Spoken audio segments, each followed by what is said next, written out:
Oi, pessoal. Nós até agora falamos sobre as 8 bênçãos de Mateus. Hoje é Mateus 5:13. Vós sois o sal da terra. Ora, se o sal vier a ser insípido, como lhe restaurar o sabor? Para nada mais presta, senão para lançado fora ser pisado pelos homens.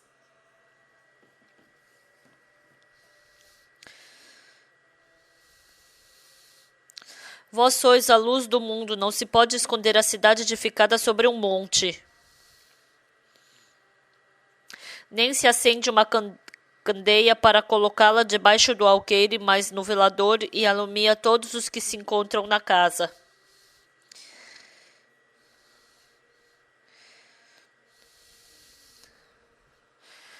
A Bíblia diz, vós sois o sal da terra.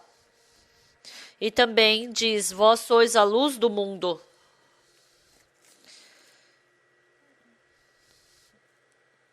Então, assim como nós sabemos, muitas pessoas hoje em dia se esforçam para se tornar na luz do mundo, no sal da terra. Então, a luz, ela não se torna luz porque ela quer se tornar, e nem o sal porque quer se tornar no sal.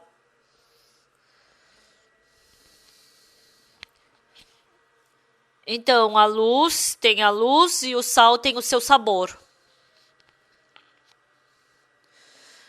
Então, se não for o sal, nada pode dar o sabor do sal. Então, por mais que a pedra tente se tornar num sal, ela nunca vai conseguir se tornar num sal. Por mais que a treva tente iluminar, ela nunca vai conseguir iluminar. Mas Jesus Cristo falou o quê? Vós sois o sal da terra.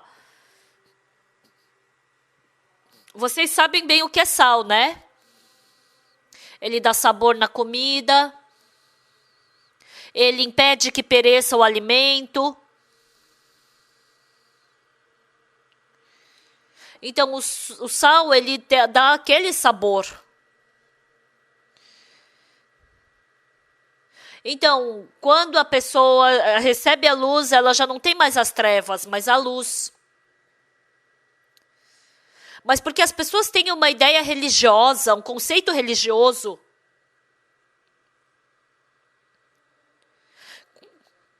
Quando as pessoas escutam vós sois o sal da terra, elas tentam se tornar no sal, e quando escutam vós sois a luz do mundo, elas tentam se tornar na luz. Mas Jesus Cristo não falou, tente se tornar na luz. Ele falou, vós sois a luz. Uma coisa que me deixa muito emocionado lendo o livro de Mateus.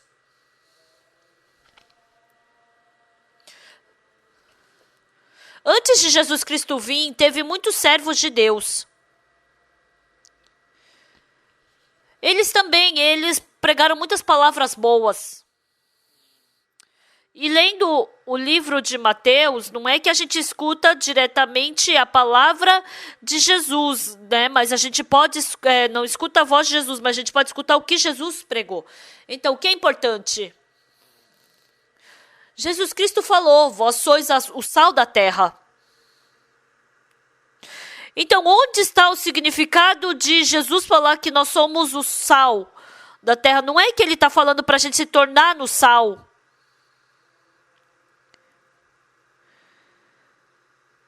Ele está avisando a gente que a gente é o sal da terra. Então, eu querer tentar me tornar no sal da terra, e eu descobrir que eu sou o sal da terra, é uma coisa completamente diferente. Então, dentre as histórias das crianças, tem a história do patinho feio.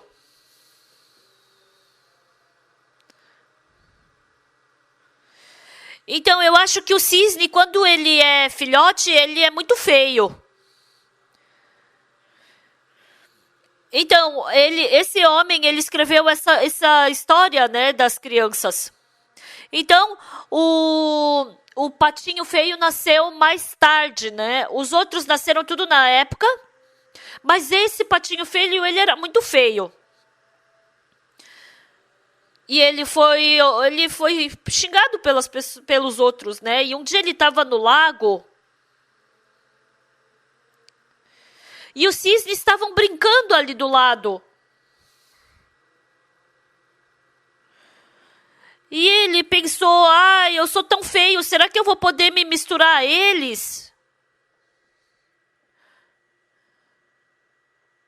E ele estava ali no cantinho sozinho. E as crianças foram correndo e falaram, nossa, o cisne é tão bonito! Nossa, mas aquele cisne ali do canto é o mais bonito. O patinho feio pensou, nossa, que cisne do canto que é o mais bonito. Ele não imaginava nem em sonho que as crianças estavam falando dele. As crianças estavam falando, aquele cisne ali do canto é tão bonitinho.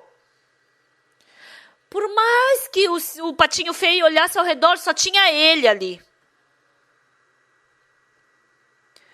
E aí ele viu a imagem dele refletida no lago. Ele se assustou. Ele era um cisne muito lindo. Essa é a historinha do patinho feio. Então, a história do patinho feio, ele não era desde o começo um pato, mas sim um cisne. Porque o cisne ele era feio quando era criança, ele foi muito perseguido. Mas quando ele cresceu como um cisne muito bonito. Nós éramos pessoas más, sujas como aquele patinho feio. Mas assim como falaram, esse cisne é tão bonito. E um dia, de repente, Jesus Cristo falou pra gente, vós sois o sal da terra. Imagina quão surpreendente é isso. Vós sois a luz do mundo. Não, eu não sou o sal, eu não sou a luz do mundo. Pode falar assim. Mas quando a gente lê Mateus capítulo 5,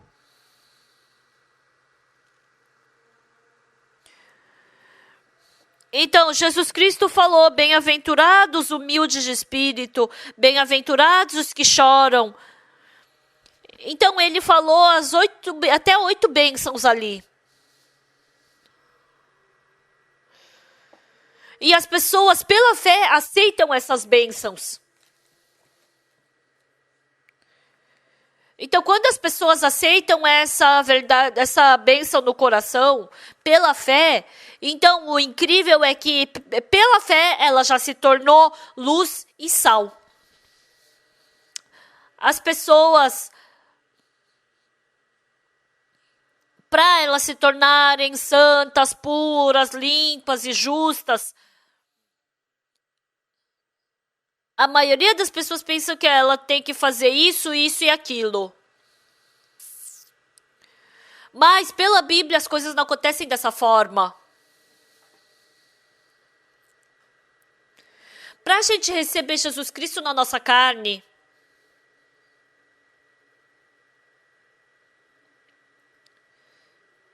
então está escrito que aquele que o aceita, esse o recebe. Então, aquele que aceita o nome de Jesus, aquele que aceita pela fé, esse recebe autoridade para se tornar filho de Deus. Então, eu vou falar mais exatamente.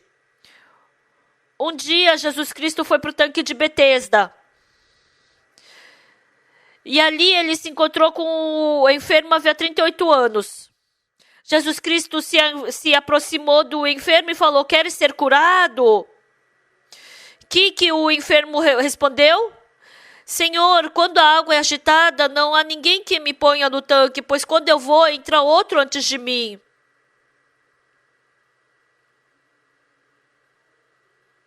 Então Jesus Cristo falou o quê? Levanta-te, toma o teu leito e anda. Então, Jesus Cristo falou assim. Então, se essa pessoa aceitou a palavra de Jesus Cristo, então o enfermo estava conversando com Jesus Cristo. Jesus Cristo perguntou: queres ser curado? Ele falou: quando eu quero entrar no tanque, entra outro antes de mim, então não tem ninguém que me coloque no tanque quando a água é agitada. E Jesus Cristo falou: levanta-te, toma o teu leito e anda. O que isso quer dizer? Se você se levantar agora, você pode andar. A palavra de Jesus, levanta-te, toma o teu leito e anda, é porque você pode andar que ele está falando para você levantar e andar. Ele não vai falar para uma pessoa que não pode andar para andar. Então, nesse momento, o que acontece entre Jesus Cristo e a enferma há 38 anos? Então, duas ideias diferentes começam a fluir. Jesus Cristo falou: levanta-te, toma o teu leito e anda. Jesus Cristo falou assim. Mas o que o enfermo falou? Não, o enfermo não falou assim. Eu não posso andar. Eu não posso andar. A minha perna está ressequida. Eu já tentei muitas vezes tentar andar, mas eu não consegui. Eu não posso andar. Esse era o pensamento do enfermo. Então, o enfermo, ele escolheu o quê?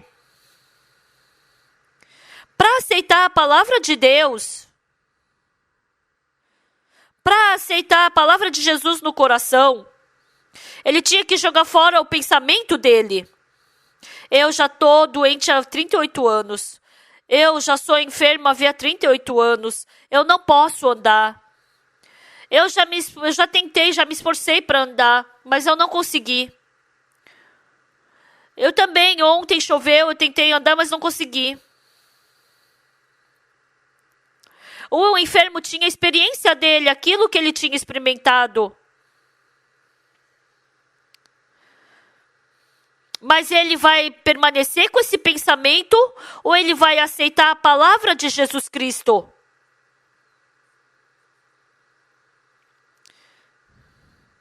Então, o enfermo tinha que escolher uma dessas duas coisas.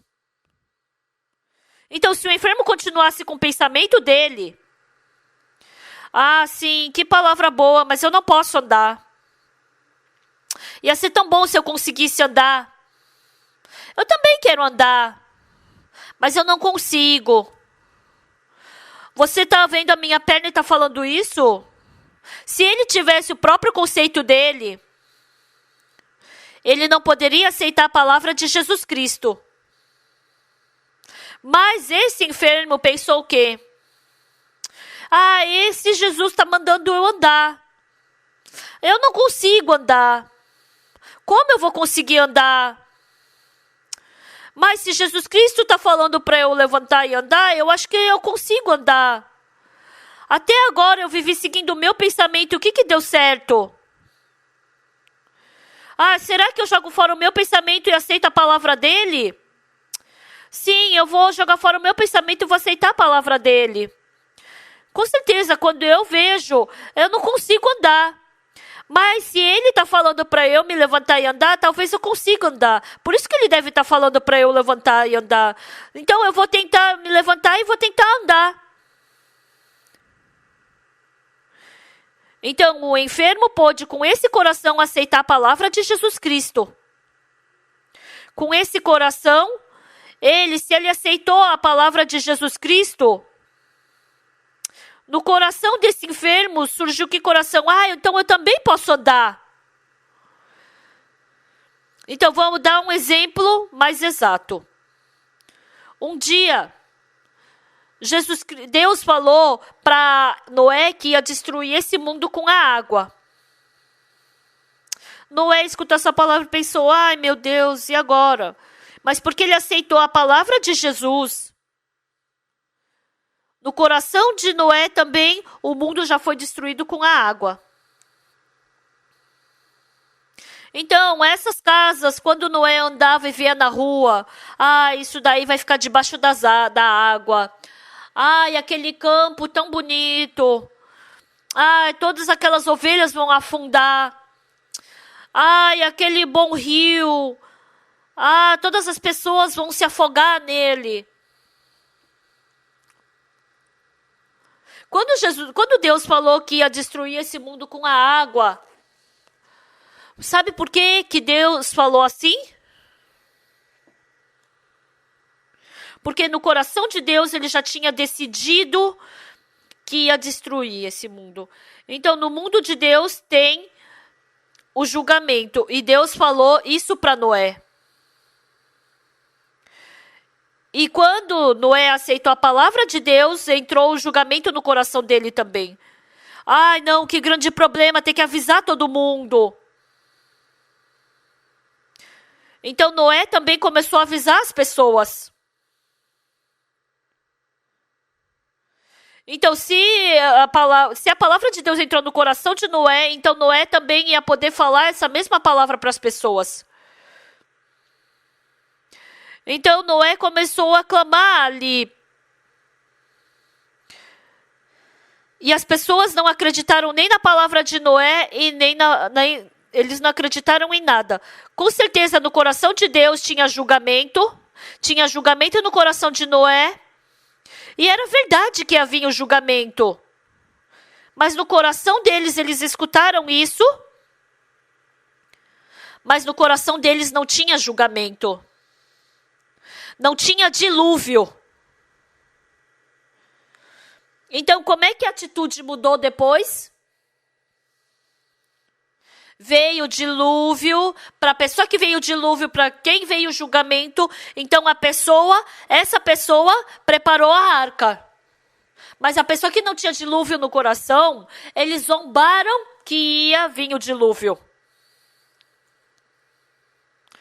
Sim, se no coração deles não tem dilúvio, não vai. Então, para que vai construir uma arca? É engraçado para eles.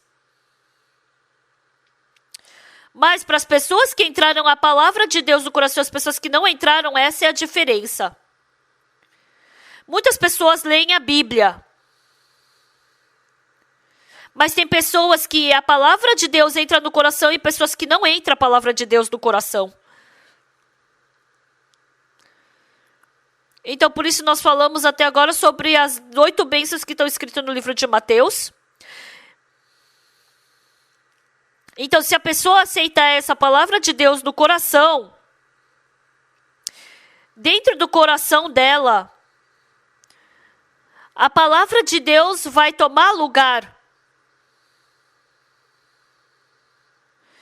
Se Jesus Cristo tomar conta do coração dessa pessoa, o que vai acontecer? Essas pessoas vão se tornar pessoas como Jesus Cristo. Qual era a coisa mais difícil quando eu preguei a palavra? As pessoas escutam a pregação. Mas porque essa palavra não está no coração, pela boca falam que tem dilúvio, mas no coração não tem.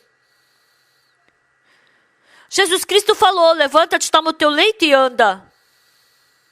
Mas se essa palavra entrar no meu coração, porque meu coração é como o de Jesus, então eu vou poder me levantar e vou poder andar.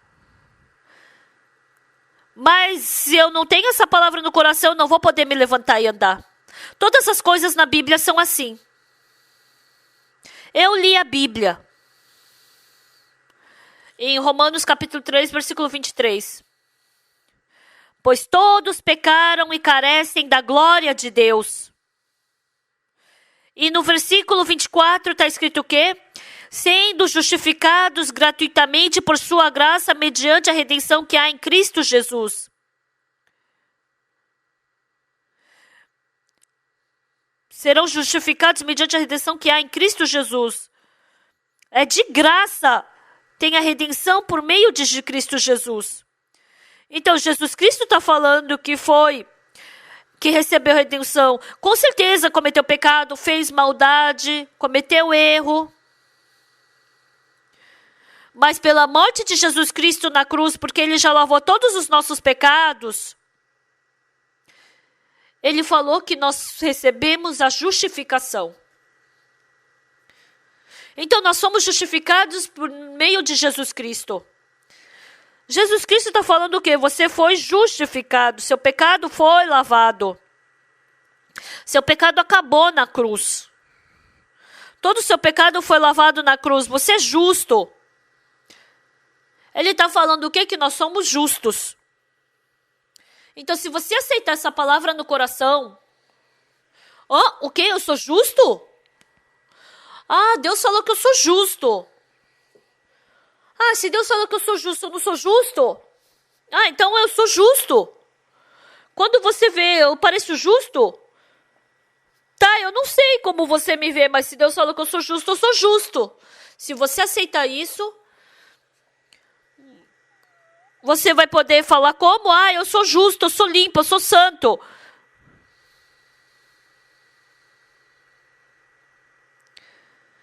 Não é eu fazendo alguma coisa que eu me torno justo e santo. Não existe ninguém que possa fazer justiça que possa se tornar justo. Quando Deus vê, ninguém pode ser justo.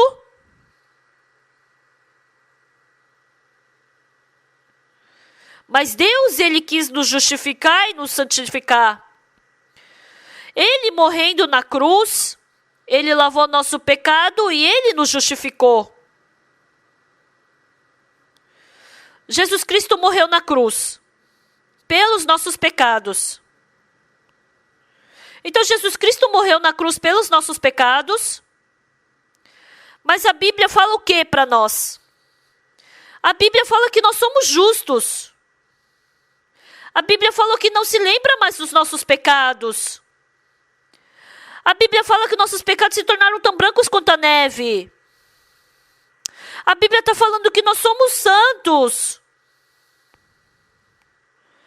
Ah, se a Bíblia está falando que nós somos santos, então nós não somos santos. Se Deus falou que nós somos justos, a gente não é justo? Então nós temos que aceitar desse jeito. Mas o problema é que a Bíblia diz que nós somos justos. Fala que nós somos santos. Fala que todos os nossos pecados foram lavados. A Bíblia diz que Deus jamais se lembrar dos nossos pecados e iniquidades para sempre. A Bíblia fala isso. Não, eu sou pecador. Eu tenho muito pecado. Eu também menti hoje. Como eu posso dizer que eu sou justo? Essas pessoas acreditam na Bíblia ou acreditam no seu pensamento? São pessoas que acreditam no seu pensamento. A Bíblia diz o quê?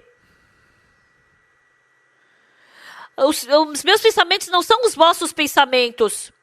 Então você tem que aceitar o meu pensamento, a minha palavra. Você tem que aceitar que eu já te justifiquei. Então, para a gente se tornar justo, a gente não tem como se tornar justo fazendo justiça. Porque a gente não consegue fazer justiça. Porque embora a gente não consiga fazer justiça, se Deus nos justificou, nós nos tornamos justos. Não somos nós que nos justificamos. É Jesus Cristo quem nos justifica. Para Jesus Cristo nos justificar, Ele já lavou todos os nossos pecados. Ele morreu na cruz pelos nossos pecados. Por isso Ele lavou nossos pecados tão brancos quanto a neve, independente de quem seja, sem deixar sobrar pecado nenhum. Por isso, Deus, vendo que Jesus Cristo lavou nossos pecados, Ele falou que nós somos santos, somos justos, somos limpos. Então, nós somos justos. Mas muitas pessoas não aceitam isso. Não aceitam a palavra que Jesus Cristo nos justificou. Eles não aceitam que Deus não se lembrará mais dos nossos pecados. Eles não aceitam que Jesus lavou nossos pecados tão brancos quanto a neve. Então, Deus fala que nós somos justos, mas eles falam que são pecadores. Deus fala, você é santo, mas eles falam que não, eu sou sujo. Deus fala que não vai mais se lembrar dos nossos pecados, mas a gente fala o quê? Não, mas vai se lembrar desse pecado. Então, tem um pensamento diferente do de Deus. Então, essas pessoas, o que elas não têm? Elas não aceitam essa palavra que Deus nos justificou. Ela não aceita essa palavra de que Deus nos lavou. Ela não aceita a palavra de que Deus não se lembrará dos nossos pecados. Porque não acredita nisso, a gente não consegue se libertar do pecado. Rejeita a Deus. O que combina com o meu pensamento eu aceito, o que não combina eu não aceito. Como nós somos luz? Como nós somos sal? Não! É verdade, nós não somos. Mas se Deus nos tornar em luz, nós somos luz. Se Deus falou que nós somos luz, nós somos luz. Então o que vocês têm que fazer? Como assim eu sou luz? Eu cometi pecado hoje, eu menti, eu briguei. Não, eu não sou luz. Mas Deus falou, vós sois a luz do mundo. Ah, Deus está falando que eu sou a luz. Ah, então eu sou a luz. É assim que a gente tem que aceitar. Isso é acreditar em Jesus. Se eu aceitar isso, então esse coração se torna luz. Se esse coração é luz, essa pessoa também é luz. Então Deus pode trabalhar poderosamente dentro dessa pessoa. Quando ele falou, vós sois a luz do mundo, ele não falou para a gente se tornar na luz. Ele falou para a gente acreditar que ele já nos tornou na luz. Não é que a gente tem que lavar o nosso pecado. É para a gente aceitar que ele já lavou o nosso pecado. A gente tem que aceitar a cruz de Jesus Cristo. Então, qualquer um que seja se tornará luz. Vocês são o sal. Até a próxima. Tchau.